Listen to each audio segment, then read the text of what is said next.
Assalamualaikum warahmatullahi wabarakatuh. Bismillah walhamdulillah.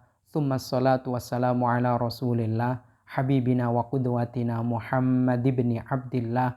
Wa ala alihi wa ashabihi wa mawalah. Wa man tabi'alah ila yaumil qiyamah. Dua pertanyaan sekaligus yang akan kita bahas kali ini. Yang pertama, bertanya tentang alasan mengapa orang yang mendonorkan ASI, seorang wanita yang mendonorkan ASI, itu kemudian bermahram kepada yang diberi ASI. Yang kedua, apa saja konsekuensi dari adanya donor ASI itu sendiri, atau dalam bahasa fikih adalah rodho. Kaum muslimin muslimat yang dirahmati Allah, kita berdoa kepada Allah Subhanahu wa taala. Semoga Allah Subhanahu wa taala senantiasa mengutuhkan hidayah dan taufiknya untuk kita dan keluarga kita pada saat kita berbuat baik dan sekaligus benar. Tidak cukup baik, sosial bagus, kemanusiaan juga bagus, tapi benar dalam tuntunan Allah Subhanahu wa taala dan Rasulnya Muhammad SAW menjadi mutlak.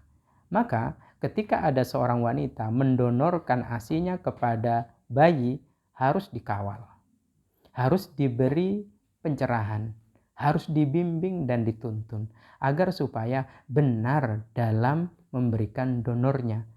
Jika baik dan benar, maka itu menjadi amalan yang sholih, yang bermanfaat di dunia dan di akhirat. Bahkan itu besar pahalanya bagi si ibu yang mendonorkan ASInya. Kaum muslimin muslimat yang dirahmati Allah, mengapa mendonorkan ASI kemudian tersambung menjadi mahram? Mari kita simak pemaparan di dalam kitab Al-Bujairimi Al-Khatib. Faslun fir rodha. Ada satu fasal yang menjelaskan tentang donor mendonorkan ASI. Wa sababu tahrimi rodha, sebab pemahroman pemberian ASI atau mendonorkan ASI, annal labana juz'ul murdi'ah. Karena ASI itu adalah bagian penting yang tidak bisa dipisahkan dari seorang ibu yang menyusui.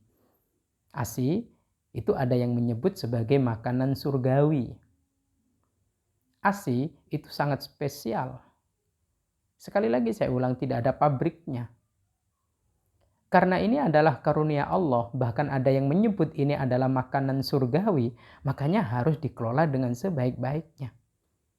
Saya ulangi, ASI itu bagian yang tidak bisa dipisahkan dari seorang ibu yang sedang menyusui. Wa qad shara min ajza'ir radhi. Maka ketika ASI itu diberikan kepada bayi yang menerima adalah bukan bayi yang dilahirkan oleh sang ibu, maka otomatis bayi itu mengalir darah daging dari si ibu yang memberikan ASI. Maka kuat. Andaikan si ibu punya anak, maka berarti anak si ibu dengan anak yang menerima donor ASI itu teraliri oleh darah yang sama. Juga menjadi daging yang sama. Makanya mahram. Ini perlu benar-benar hati-hati. Maka dalam syarat, dalam video sebelumnya, itu wanita yang mendonorkan ASI harus tertentu. Tertentu artinya si pendonor tidak boleh sebanyak-banyaknya menerima permintaan bayi yang akan menerima donor ASInya. Akan morat-marit, tanggung jawabnya besar dan berat. Pun demikian satu bayi, jangan sampai kemudian mendapatkan donor dari 10 ibu katakan. Itu akan menyulitkan dalam perspektif syariat.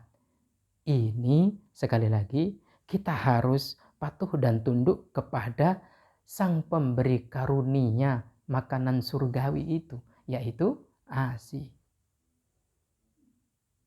Nah, ini alasan yang kuat. Dan ini menjadi hal yang mutlak untuk kita kawal sekali lagi. Karena mahram, hati-hati. Anak yang menerima donor ASI dengan anaknya ibu pendonor ASI, jangan sampai nanti terlibat percintaan terlarang atau pernikahan terlarang. Pernikahan sedarah jadinya. Ini tidak baik. Dan ini tanggung jawabnya di hadapan Allah Subhanahu wa taala sangat besar dan berat.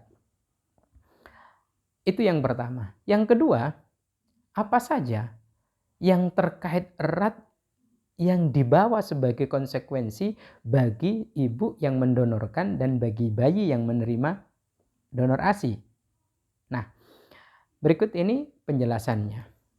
Wa yu'athiru fi tahrimin nikah ibtidaan wa dawaman.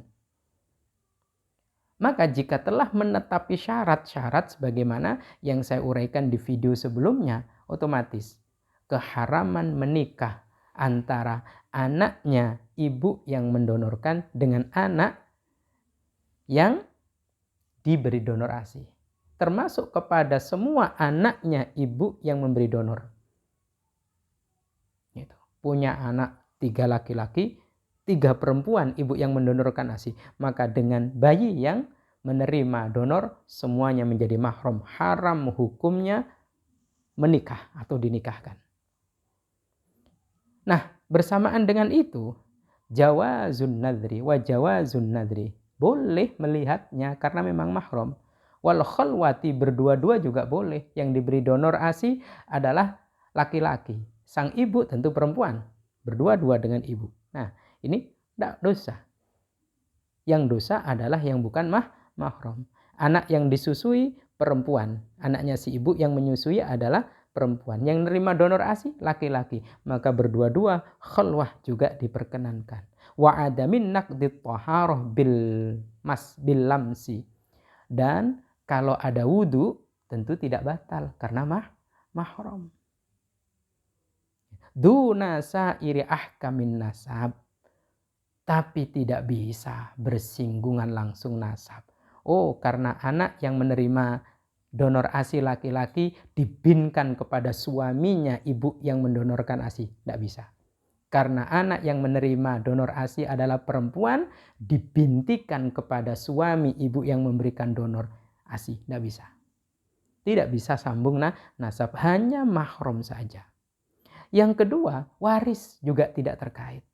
Kalau seumpama ibu yang memberi donor ini meninggal, apakah si anak yang menerima donor ASI itu mendapatkan warisannya? Tidak.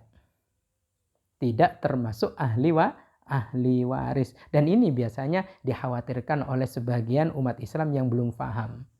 Tidak kategori ahli waris. Maka ahli warisnya ya anak kandungnya, bukan anak yang disusui yang menerima donor ASI-nya. Yang ketiga, wan nafaqah.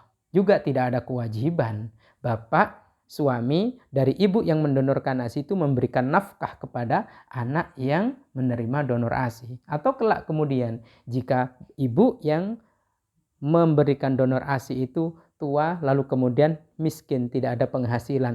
Apakah anaknya berkewajiban? Anak yang menerima donor ASI itu berkewajiban untuk memberikan nafkah? Juga tidak. Kalaupun memberikan infak, bagus. Kalaupun memberikan sodakoh, good.